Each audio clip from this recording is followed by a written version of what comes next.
tous. Non, vous pouvez prendre place. J'espère bien que vous allez bien ce matin, par la grâce de Dieu. Et je bénis le Seigneur encore pour la grâce qu'il m'accorde en ce jour de pouvoir me présenter devant vous, pour pouvoir apporter sa pensée. Nous avons déjà prié, alors nous allons rapidement passer au texte de ce jour. Nous allons prendre deux textes. Agé chapitre 1, plutôt 2, du 1er au 8e verset. Ensuite, nous allons lire Matthieu chapitre 6, du 24 au 34e verset. Nous allons commencer par Agé chapitre 2, du 1er au 8e verset. Ensuite, nous allons lire Matthieu chapitre 6, du 24 au 34e verset. Alors, je vais les lire dans la version Parole de vie. Agé chapitre 2, du 1er au 8e verset, la parole de Dieu nous dit ceci. La même année, la deuxième année où Darius est roi, le 7e mois, le 21 du mois, le Seigneur demande de nouveau au prophète Agé de parler de sa part. Il lui dit d'adresser ses messages au gouverneur de Juda, Zorobabel, fils de Shealtiel, au grand prêtre Yeshua, fils de Yosadak, et à tous ceux qui sont revenus d'exil. Verset 3. Est-ce que l'un de vous se souvient encore de la beauté de l'ancien temple? Et maintenant, qu'est-ce que vous voyez? Il n'en est rien. C'est pourquoi, moi le Seigneur, je vous déclare, courage Zorobabel, courage Yeshua, fils de Sadak, toi qui es grand prêtre, courage tous les gens du pays. Mettez-vous au travail, je suis avec vous. Je vous le déclare, moi le Seigneur de l'univers. Je vous ai fait cette promesse quand vous êtes sortis d'Égypte, et mon esprit se tient au milieu de vous. N'ayez pas peur. Le verset 7.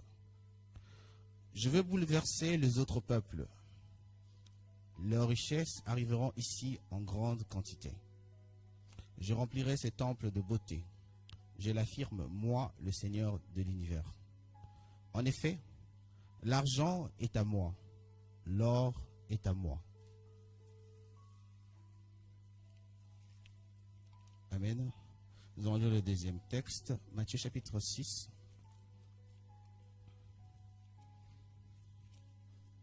Matthieu chapitre 6, à partir du verset 24.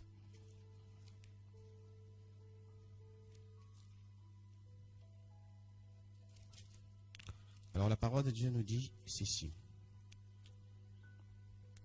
Nul ne peut servir deux maîtres, car ou il haïra l'un et aimera l'autre, ou il s'attachera à l'un et méprisera l'autre. Vous ne pouvez servir Dieu et maman. Verset 25. C'est pourquoi je vous dis, ne vous inquiétez pas pour votre vie, de ce que vous mangerez, ni pour votre corps, de quoi vous serez vêtus. La vie n'est-elle pas plus que la nourriture, et le corps que le vêtement? Regardez les oiseaux du ciel, ils ne sèment ni ne moissonnent, et ils n'amassent rien dans des greniers, et votre Père céleste le nourrit. Ne valez-vous pas beaucoup plus qu'eux? Qui de vous, par ses inquiétudes, peut ajouter une coudée à la durée de sa vie? Et pourquoi vous inquiétez au sujet de vêtements? Considérez comme croissent les lits de champs, ils ne travaillent ni ne filent. Cependant, je vous dis que Salomon, même dans sa gloire, n'a pas été vêtu comme l'un d'eux. Si Dieu revêt ainsi l'herbe de champ qui existe aujourd'hui et qui demain sera jetée au four, ne vous vêtira-t-il pas à plus forte raison, gens de peu de foi? Ne vous inquiétez donc point, et ne dites pas, que mangerons-nous, que boirons-nous, de quoi serons-nous vêtus? Car toutes ces choses, ce sont les païens qui le recherchent. Votre Père céleste, ce que vous en avez besoin. Verset 33. Cherchez premièrement le royaume et la justice de Dieu, et toutes ces choses vous seront données par-dessus. Ne vous inquiétez pas du lendemain, car le lendemain aura soin de lui-même. À chaque jour suffit sa peine. Amen. Je vais prier une seconde fois. Éternel Dieu Tout-Puissant, Dieu de grâce, nous voici devant toi. Nous voulons écouter ta parole en ce matin. Alors nous nous soumettons à toi, Seigneur. Parle-nous, parle à nos cœurs. Édifie-nous encore, Seigneur, par ta parole qui est vérité.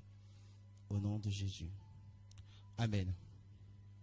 Alors, je suis en train de revenir un peu sur ce que j'ai dit la semaine, c'est-à-dire il y a un mois, pratiquement, lorsque j'étais ici.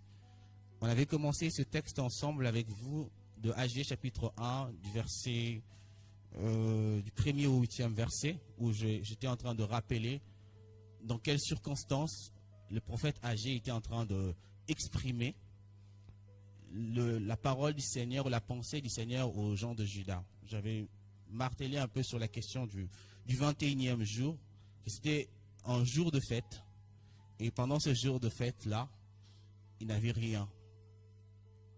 Ils s'attendaient à ce que, parce qu'ils sont revenus au Seigneur, de pouvoir jouir de la provision. Ils pensaient que parce qu'ils sont retournés au Seigneur, ils ont commencé à bâtir sa maison et qu'ils devaient normalement bénéficier de cela. Et le Seigneur nous le faisait comprendre tout simplement que ce n'est pas, comme je l'avais dit la fois dernière, ce n'est pas parce que nous nous repentons que automatiquement la bénédiction du Seigneur ou bien la provision du Seigneur se repose sur notre vie. Parce que le Seigneur n'attend pas de nous que nous puissions faire ça de cette manière. Mais il veut avant tout que nous puissions le mettre à sa première place. Lorsque le Seigneur est mis dans sa première place, c'est à ce moment-là que la provision de Dieu est réellement libérée. La preuve en est que lorsque le Seigneur Jésus est en train de... On lui a posé la question de savoir comment nous devons prier. Il commence à dire une chose. Il dit que lorsque vous êtes en train de prier, dites que votre Père qui est aux cieux, que ton nom soit sanctifié, que ton règne vienne, que ta volonté soit faite sur la terre comme au ciel. Alors, pourquoi en fait Jésus commence par dire d'abord qu'il faut que Dieu soit mis à sa première place avant de parler du pain quotidien? Parce qu'à chaque fois que Dieu est mis dans sa première place, la provision est directement libérée. Vous vous rappellerez qu'au début de l'année, nous avons commencé par parler des priorités. Les priorités de Dieu d'abord. Lorsque Dieu est mis en première priorité, c'est à ce moment-là que les choses commencent à s'aligner correctement. Et Dieu a voulu que le peuple d'Israël, ou bien le peuple qui est en train de bâtir, qui est revenu d'exil, puisse le mettre d'abord en premier lieu. Qu'il puisse comprendre que c'est moi qui dois être d'abord au-dessus. C'est moi, je l'ai dit la fois dernière, c'est moi l'Éternel des armées. Ça veut dire que c'est moi qui dirige cette action. C'est moi qui commande cette action. Le Seigneur veut que du début jusqu'à la fin, que tout le monde sache que c'est moi qui suis en train de faire l'œuvre. La preuve en est que même le temple que vous êtes en train de voir, même si elle ne brille pas, c'est moi l'éclat qui va faire briller en fait ces temples. Et ça ne dépend pas de vous, ça dépend que de moi. Et vous devez le comprendre. Vous ne devez pas regarder à la provision que je suis en train de vous donner, mais ce que le Seigneur le donne comme message, de regarder à la source de la provision. La plupart du temps, lorsque nous venons prier, nous regardons plus les ressources que le Seigneur donne, plutôt qu'à la source que le Seigneur, la source qui est le Seigneur. Quand nous venons, par exemple, nous avons un sujet, et je l'ai dit la semaine dernière aux gens qui sont à Tétouan, pendant ce temps ici, ne regardons pas vraiment aux ressources. Regardons plus à la source. Parce que les ressources ne sont que des moyens que la source a mis en place pour nous permettre de pouvoir recevoir ce qu'il avait prévu pour nous. Et on peut même se tromper. La preuve en est que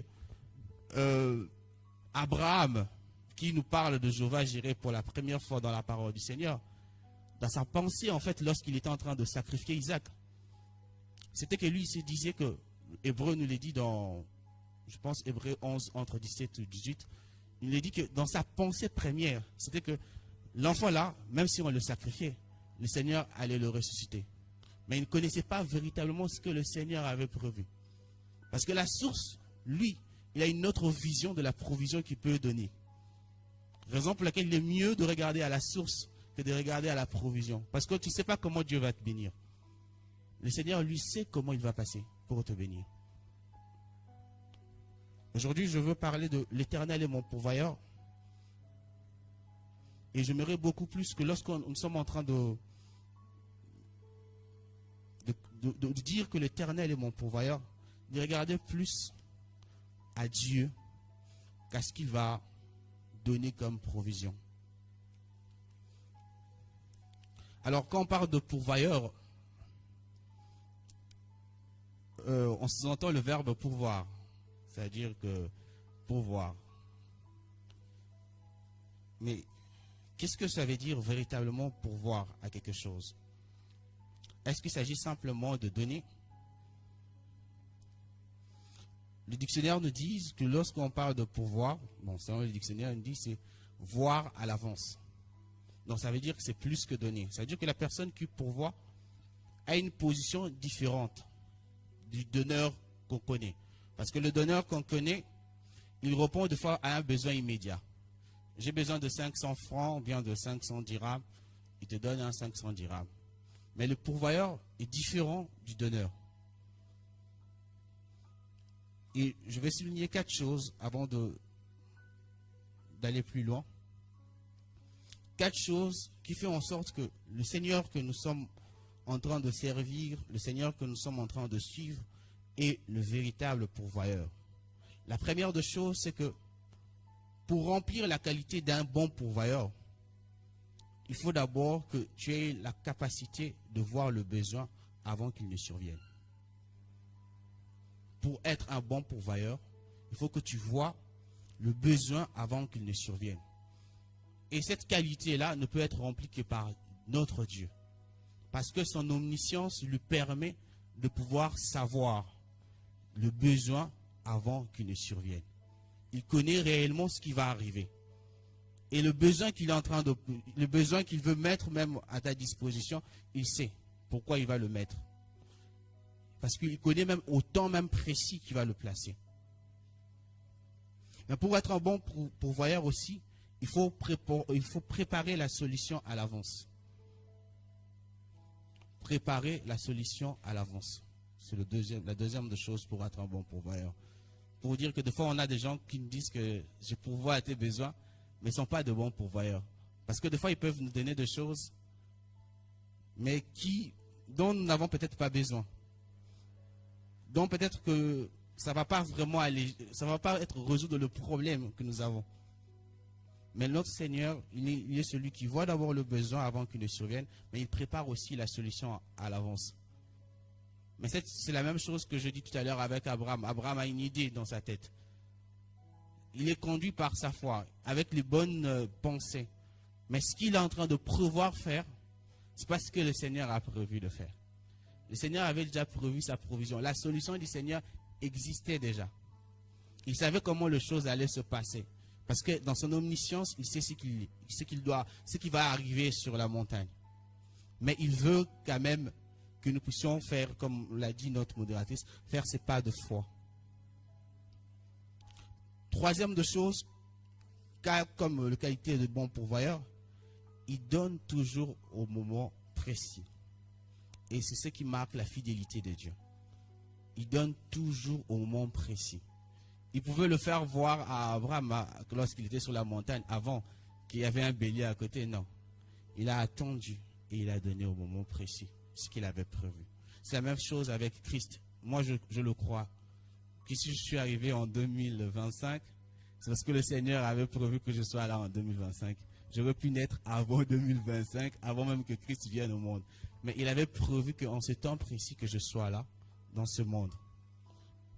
Et la même chose, je crois que le Seigneur avait prévu que Christ puisse être à l'heure qu'il devait venir pour être la solution à toute l'humanité. Quatrième de chose, a comme qualité du bon pourvoyeur, qui est notre Seigneur, il s'assure que ce qu'il est en train de remettre est adapté et suffisant. Beaucoup de gens disent qu'ils sont pourvoyeurs, mais des fois ils nous donnent des choses qui ne sont peut-être pas suffisantes, des choses même des fois qui sont beaucoup, que nous allons gaspiller. Notre Dieu n'est pas quelqu'un qui nous donne pour que nous puissions gaspiller. Dans sa sagesse, il nous donne les choses qui sont adaptées et suffisantes. C'est pourquoi le verset 34 de Matthieu nous dit que à chaque jour suffit sa peine. Ça veut dire que le don que Dieu donne, chaque jour, c'est suffisant pour cette journée-là.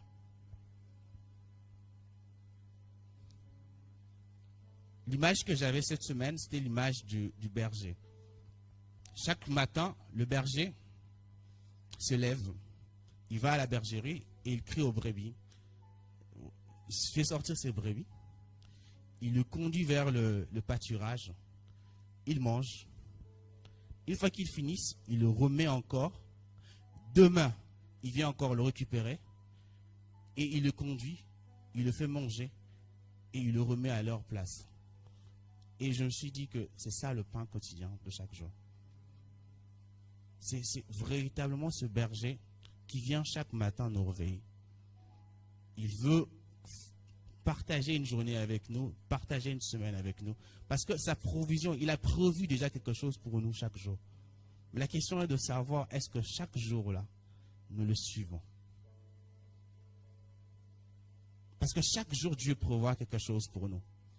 Il sait ce qu'il convient pour nous. Et ce qu'il nous donne, comme dit le quatrième point, c'est suffisant et adapté pour nous.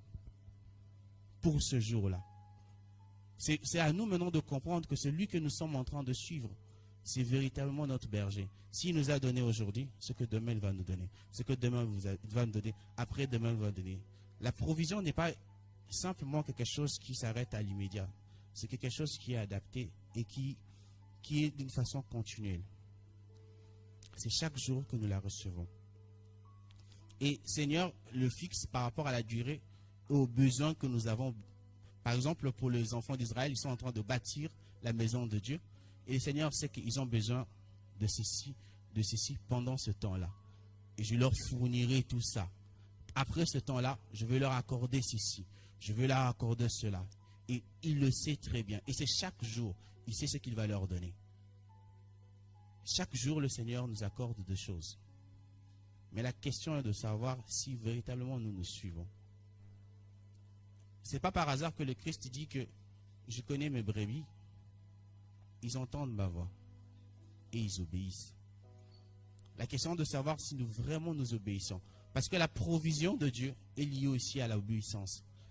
Plus qu'on obéit à Dieu, plus qu'on jouit pleinement de sa provision. On a dit tout à l'heure que la provision de Dieu est là.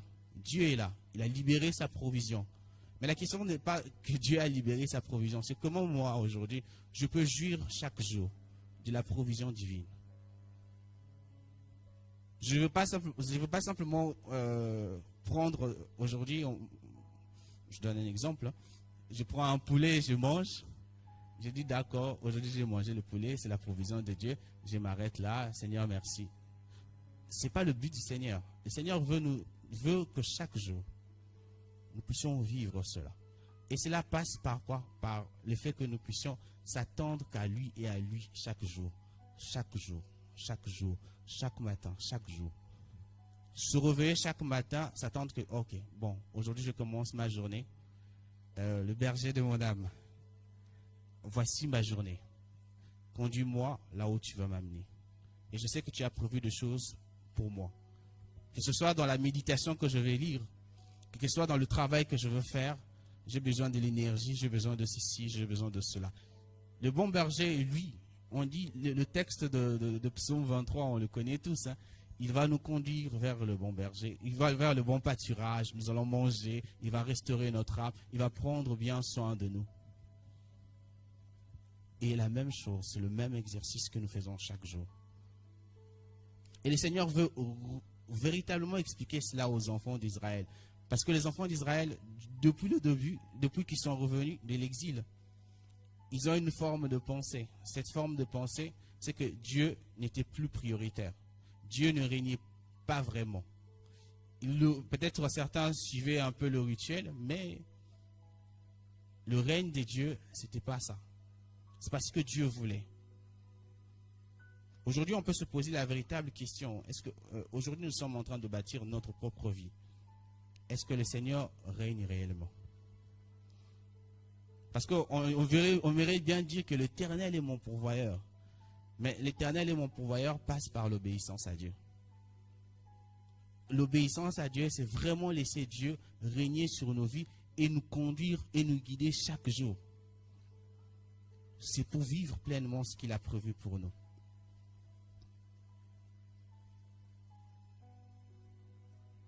Il y a une promesse du Seigneur qui est dit dans ces versets 7. Il dit, je remplirai cette maison de gloire. La promesse de Dieu est claire. Je remplirai cette maison de gloire. Pour moi, quand je regarde ça, c'est comme si le Seigneur me disait que chaque jour, sois-en sûr, je vais prendre bien soin de toi. Je vais prendre bien soin de toi, mais obéis. Tous les gens qui ont vécu une provision du Seigneur, c'est intrinsèquement lié à l'obéissance à Dieu. Même tout à l'heure, on a lu la femme de Sarepta. C'est parce qu'il a accepté de suivre les ordres de l'homme de Dieu qui était dans sa maison. L'homme de Dieu s'est présenté à lui, il a dit, bon, donne-moi à manger, donne-moi à boire. Fais ceci, fais cela. Elle pouvait se dire, mais c'est irrationnel. Comment me demandes-tu de te donner quelque chose alors que moi, je n'ai absolument rien? Mais en suivant carrément ce que l'homme de Dieu disait, il a pu vivre pleinement la provision qui lui était accordée. Des fois, nous sommes ici à l'église, on est là, il y a une provision divine. Hein. Je l'ai dit hier aux responsables. On est des fois à l'église, le modérateur nous dit, lèvons-nous. Lèvons-nous et nous allons acclamer les seigneurs. Des fois, il y a des gens qui sont assis, hein. Ils sont restés assis. Bon, c'est vrai, hein. Des fois, on peut être malade. Mais il y a une provision de foi lorsqu'on acclame juste le Seigneur. Ça déclenche des choses. C'est juste l'obéissance. Des fois, le Seigneur passe par des gens pour nous bénir, pour nous faire parvenir un message, peut-être en acclamant juste le main, ce qu'on avait comme malaise, ça part. Des fois, chanter simplement un chant, bouger un peu. Mais des fois, on est là, on n'écoute pas. Mais la provision de Dieu passe aussi par des hommes. Dieu peut passer par quelqu'un pour te bénir. La preuve en est que ce n'est pas toujours les frères de l'église qui peuvent t'aider. Le Seigneur peut passer par quelqu'un d'autre pour bénir ta vie. Là, on se souvient de plusieurs personnes dans la Bible. Ils ont été nourris par des corbeaux. Dieu est passé par eux pour bénir. Le problème, ce n'est pas ce que le Seigneur utilise comme ressource pour te bénir. C'est à toi tout simplement de regarder à la source. La preuve, quand Dieu parle à Pierre, il dit, Pierre, ne dis pas ce que moi j'ai dit qui est pur, toi tu vas aller dire impur. Non, c'est moi qui te donne cela. Prends-le.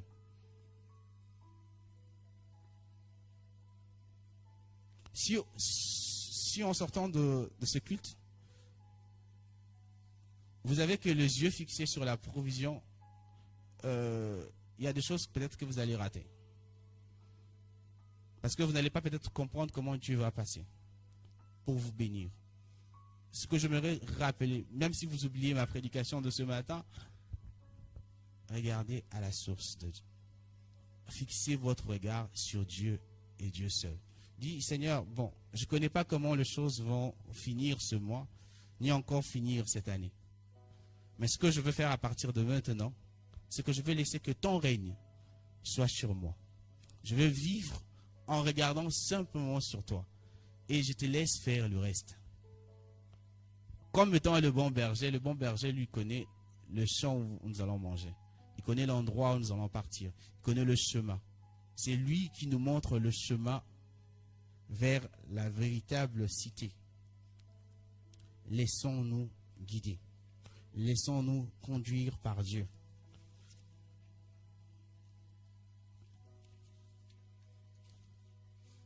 Alors, C'est vrai que la provision de Dieu est là, mais la provision aussi exige de notre part la foi.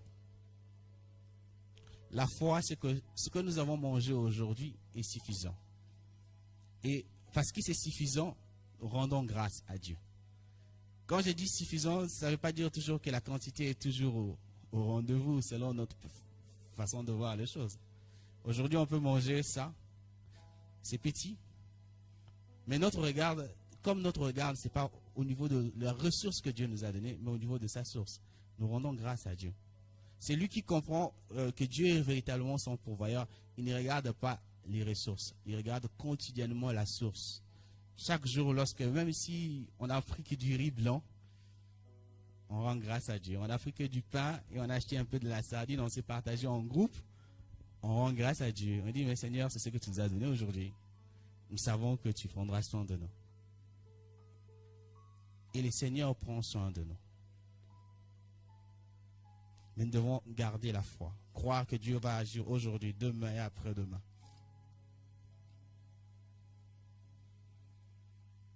Trois erreurs que nous devons éviter dans ce que nous pensons de la provision divine, lorsque l'Éternel est notre pourvoyeur.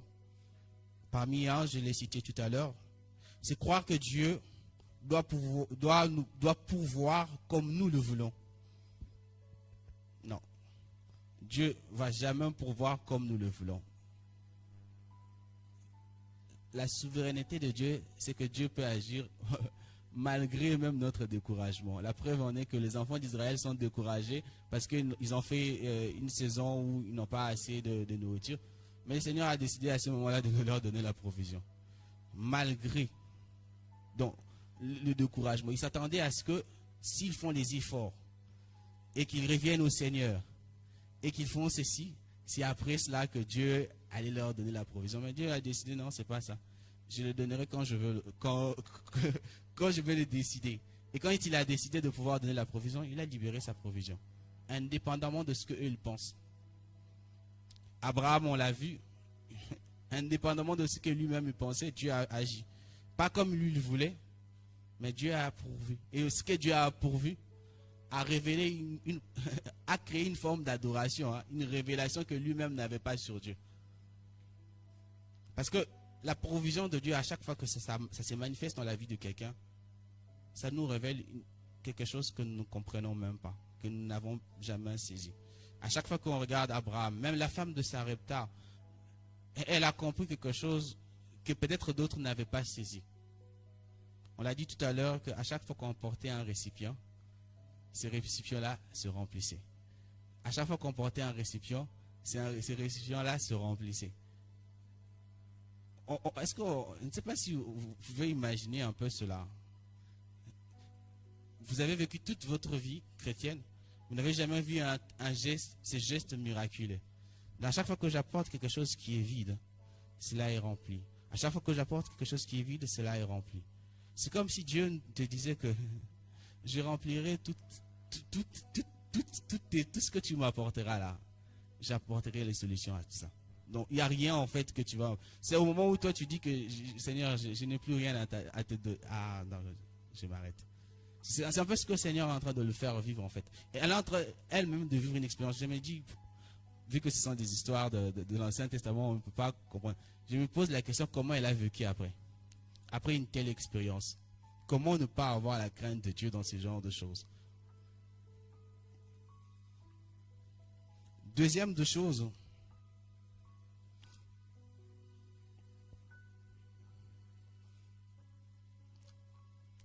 c'est juste une façon de me répéter aussi, c'est oublier que Dieu pourvoit. Parce que Dieu pourvoit ne nous empêche pas d'agir. Oublier que Dieu pourvoit, mais nous devons aussi agir. C'est ce que j'aimerais dire. C'est ce que je veux dire par là. C'est pas parce que Dieu a donné la provision qu'on doit arrêter d'obéir. On a reçu un jour, on avait peut-être, comment je pourrais dire, on avait peut-être notre alliance avec les seigneurs, comme le cas des enfants d'Israël. Ils sont en train de bâtir. C'est pas parce que Dieu a répandu sa provision, ils arrêtent de travailler. Ils disent, bon d'accord, ok. Ce qu'on était venu chercher, on l'a trouvé et on s'arrête. Le mois prochain, nous allons parler, par exemple, de persévérer. Parce que le Seigneur appelle à ce que vous continuiez le travail. C'est pas parce qu'on vous a béni que vous allez vous arrêter là. Beaucoup de gens s'arrêtent lorsqu'ils sont bénis. Beaucoup de gens s'arrêtent lorsque Dieu pourvoit à leurs besoins. Au moment où ceux qui s'étaient venus chercher, ils ont obtenu leurs ressources, ils se disent que, bon, je m'arrête là. Je vous ai dit tout à l'heure que le Seigneur, lorsqu'il nous donne quelque chose, c'est suffisant pour cette journée. Sachez que le truc qu'il t'a donné, ça va finir. Ça va finir. Toute chose que du Seigneur peut te donner peut finir. Le seul moyen qui ne finit pas, c'est au moment où on entre dans cette marche-là. On se comporte comme une brebis. Où chaque jour, notre berger nous conduit. On vit dans cette forme de renouvellement. Je comprends mieux, en fait, Jérémie, quand il dit que tes bontés ne sont pas épuisées. Elles se renouvellent chaque matin. C'est comme si chaque matin, on se réveillait et on allait être conduit, dirigé, orienté. Et dans tout ce chemin-là, le Seigneur est en train de nous faire apprendre beaucoup de choses. Et le troisième point comme erreur à éviter, c'est penser que la provision que Dieu donne, c'est l'absence des épreuves. Non. Dieu a donné la provision. Ça ne veut pas dire que vous n'aurez pas de preuves sur le chemin. Si, on aura des épreuves sur le chemin. Il y en aura toujours. L'épreuve sera toujours là devant nous. Mais c'est d'avoir toujours la foi de continuer. De continuer et de continuer et de continuer. C'est pourquoi il est important de regarder toujours le berger. Et d'avoir les yeux fixés sur le berger et d'aller jusqu'au bout avec lui. Parce qu'au moment où on perd de vue le berger de notre âme, on se perd et on perd de repères. Et quand on perd de repères, c'est à ce moment-là qu'on commence à se poser la question, est-ce que véritablement on est dans la provision de Dieu ou pas? Mais quand on a les yeux fixés sur le berger, à chaque fois, le berger va nous conduire là où il faut bien manger. On va bien manger. On ne va pas s'écarter. Et au moment où on se perd, on perd de vue le berger de notre âme, ça veut dire qu'on est égaré. Et lorsqu'on est égaré, ça veut dire qu'on n'est plus sur le bon pâturage. Les autres sont restés sur le bon pâturage. Mais nous, qui sommes égarés, nous ne sommes pas sur le bon pâturage. Et sur ce bon pâturage-là, on ne peut pas vivre pleinement la provision qui nous a été donnée. On va souffrir. La preuve en est que David va dire que lorsque je marche dans la vallée de l'ombre, c'est plus Dieu qui le conduit. C'est lui. Il dit, l'Éternel est mon berger, je ne manquerai de rien. Il arrive au verset 4, il dit, lorsque je marche, donc ça veut dire que c'est lui qui a commencé lui-même les hostilités. Il commence à s'égarer. Lorsque je marche dans la vallée de l'ombre de la mort, il ne craint aucun mal. Mais l'ombre de la mort, là, ce n'est pas Dieu qui te l'a conduit là-bas. Parce que Dieu ne peut pas te conduire à cet endroit-là. Ce n'est pas lui. C'est toi-même qui as pris un autre chemin. Mais dans sa bonté, il veut aller te chercher. Parce qu'il a promis que lorsque un seul s'égare, il va le faire quand même pour aller te chercher. Mais à ce moment-là que tu es en train de souffrir, ne dis pas que Dieu t'a rejeté. Dieu ne t'a pas rejeté. Dieu ne t'a pas abandonné. C'est toi qui t'es égaré. Il se peut peut-être que tu as suivi autre chose. Pendant que les gens sont en train de suivre là où le maître est en train d'apporter, tu as regardé un peu à gauche. Tu as trouvé que là, l'herbe était un peu verte. Et là, ils ne comprennent pas. Moi, je vais aller un peu brouter l'herbe à gauche. C'est à ce moment-là qu'on se perd.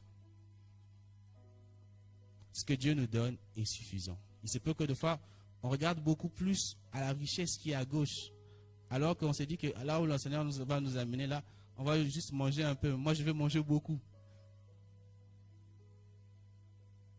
Des fois, en voulant gagner plus d'argent, on devient une autre personne. Une autre personne. En voulant gagner plus d'argent, on devient une autre personne. Cette personne même que le Seigneur n'avait pas prévue. Des fois, en voulant juste saisir une opportunité à tout prix, on s'égare des fois aussi du chemin que le Seigneur avait tout tracé pour nous.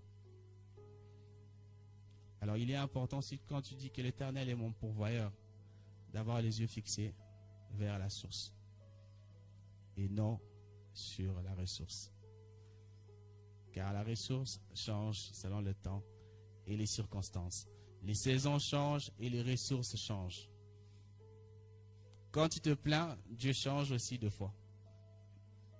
La Bible nous dit qu'à un moment donné, les enfants d'Israël ils étaient fatigués de manger la manne. Le Seigneur a donné la caille. Parce que c'est lui le maître de la ressource. Il décide de ce qu'il va donner. Et ce qu'il donne, c'est suffisant. Mais si tu décides de faire autre chose que ça, tu risques de te garer. Alors je vais finir cette prédication par le texte de Matthieu. Le texte de Matthieu vient nous dire que nous ne pouvons pas servir deux maîtres. Aujourd'hui, c'est le choix que nous devons faire, d'avoir qu'un seul maître, un seul berger, qui nous montre le seul chemin qui nous conduit vers le Père. Nous n'en avons pas deux, nous n'en avons qu'un seul. Et c'est lui-là qui veut régner. Tout le chapitre 6 nous parle de la prière, en commençant du début et même au milieu. Mais ce que le Seigneur veut pour chacun de nous ce matin, que nous puissions avoir lui seul comme maître. Et comme nous l'avons choisi comme maître, de ne pas nous inquiéter de la nourriture, de ne pas nous inquiéter des autres choses. Continuons de travailler, continuons de marcher en suivant les voies qu'il est en train de nous donner. De ne pas rechercher les choses d'en bas, comme le dit le verset 33, mais de chercher réellement le royaume de Dieu et sa justice. Et le reste des choses nous seront données par la suite. Toutes ces choses-là, elles viennent après. La plus importante, c'est chercher le royaume des cieux. Et de chercher le royaume des cieux commence par obéir à celui qui est devant nous, le Christ. À le suivre, à le faire de lui comme étant notre Seigneur et Maître, le roi de notre vie. Quand il dit que notre Père qui est aux cieux, c'est vraiment notre Père. Que ton nom soit sanctifié, ça veut dire que son nom est respecté. Sa personne est respectée dans notre propre vie. Et quand nous disons que son règne vienne, ça veut dire que chaque jour de notre vie, le Seigneur règne réellement. Ce n'est pas nous qui régnons, mais c'est le Dieu qui règne sur notre vie. Et chaque jour, nous marchons dans sa volonté. Ça veut dire que nous suivons le chemin. Pas les choses à droite, pas les choses à gauche, mais nous suivons la volonté de Dieu. La volonté de Dieu. Et à ce moment-là, il nous donne le pain quotidien. Amen. Alors, ce sera tout. Je vais juste inviter chacun de nous à se lever.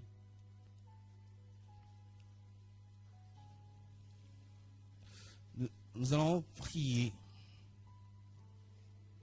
Je ne sais pas, lorsque tu viens à l'église, qu'est-ce que tu t'attends à ce que Dieu puisse faire?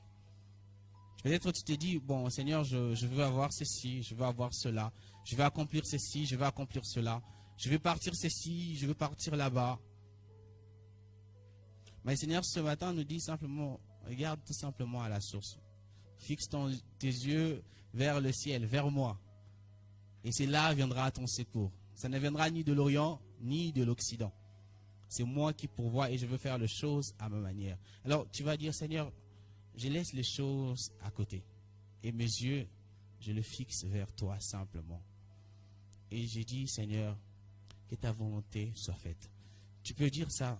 Prends le sujet que tu... Ne sais pas si tu es venu aujourd'hui avec un sujet. Dis, Seigneur, que ta volonté soit faite. C'est juste. Que ta volonté soit faite. Prends n'importe quel sujet. Si tu es peut-être malade, si tu es venu malade, tu veux dire, Seigneur, donne-moi la guérison. Dis, Seigneur, que ta volonté ce matin soit faite sur ma vie. Seigneur, que ta volonté soit faite. Que ta volonté soit faite sur la vie de chacun de nous. Aujourd'hui, Seigneur, nous regardons qu'à toi et à toi seul. Oui, nous regardons à toi et à toi seul. Parce que nous savons que c'est toi la source de notre vie. Tout ce que nous avons dans ce monde ne peuvent pas nous donner ce que nous vraiment nous attendons. Non. Mais nous savons que la source, c'est toi. Toute chose qui a été créée, toute chose qui existe, c'est venu de toi. Tu dis dans ta parole que tu es la source de toute chose. Tout don excellent, tout don parfait vient de toi, Père des Lumières, en qui il n'y a point d'ombre de variation. Et nos yeux, Seigneur, en ce matin, s'est tourné juste vers toi, à la source. Nous regardons à toi simplement. Et nous croyons, Seigneur, ce que tu vas nous donner est suffisant pour nous.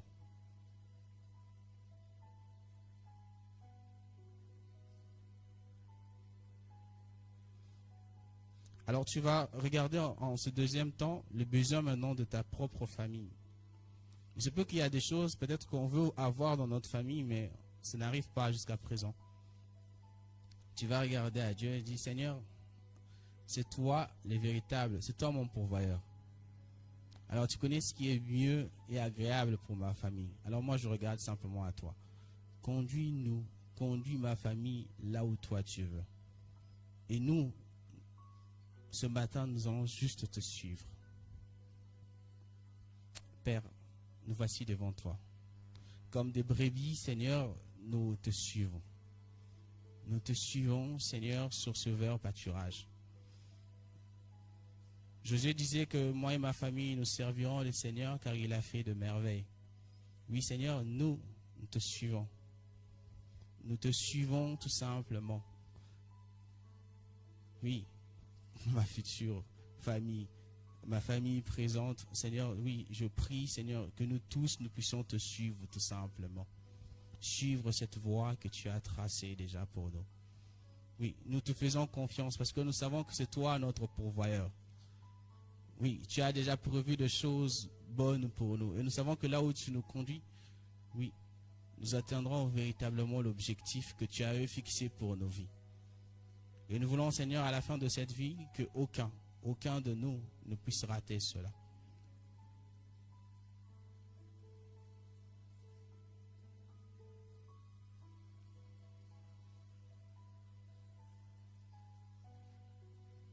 Alors, la troisième des choses que nous allons prier, c'est par rapport aux besoins de l'Église.